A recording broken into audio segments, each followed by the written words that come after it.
જૂનાગઢથી મળી રહ્યા છે, જ્યાં માણિયાહાટીનાના સ્થાનિક ગામડામાં ખેડૂતોમાં રોષ જોવા મળ્યો છે। માણિયાહાટીનામાં અમરાપુર ગામના ખેડૂતો રોષ વ્યક્ત કરી રહ્યા છે। નર્મદાની પાઇપલાઇનની અણઘડ કામગીરીને લઈ રોષ છે।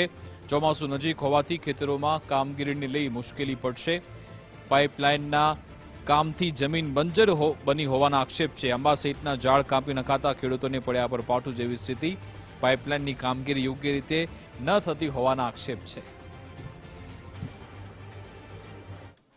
બે મહિના પહેલા અમારા ગામના જે ખેતરો આવે એમને મને હારે રાખી અને બધાએ એના અધિકારીઓ વિશ્વાસ આપેલો કે અમે આ લોકો કામગીરી શરૂ કરશું એટલે અમે 8 દિવસની અંદર આ લોકોનો જે તે કંઈ નુકસાન છે એનું વળતર આપી દેશું।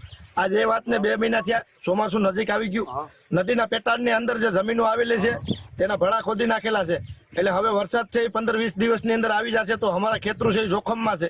આજુબાજુના હજારો વીઘાના જે જમીન છે તે બધી ધોવાણ થઈ શકે છે। બધા ખેડૂતો નાના ખેડૂત છે, બધા ખેડૂતની જમીન બંજર બનાવી, ખાલી માનો કે સર જેટલી આવે એનાથી વધારે ખેતી અમારી માનો કે ભૂંગળા હારવા માટે કે આ બધું કરવા માટે વધારે અને જમીન બંજર બનાવેલી છે। હજી 15 દિવસની અંદર વરસાદની 15-20 દિવસની વાર હોય તો બધા ખેડૂત કમ્પ્લીટ પહોંચી શકે એવી સ્થિતિ નથી। બધા ખેડૂત આર્થિક રીતે નબળા છે। અમારા સરપંચશ્રી, અમારા ધારાસભ્યશ્રી એ બધા સતત કાર્યરત છે, સતત અમારું ધ્યાન દોરે છે, બરોબર। તો અમે સરકારને જાગૃત કરીએ છીએ, ભ્રષ્ટાચાર જે થોડો ઘણો થાય છે એનું બધું ક્લિયર કરાવો અને અમારા માનો કે અત્યારે નદીની બાજુમાં બધા ખેતરો છે એનું ધોવાણ બહુ થાય છે તો એ બધાનું વ્યવસ્થિત અમને ન્યાય અને વળતર અપાવે એવું અમે ઈચ્છીએ છીએ।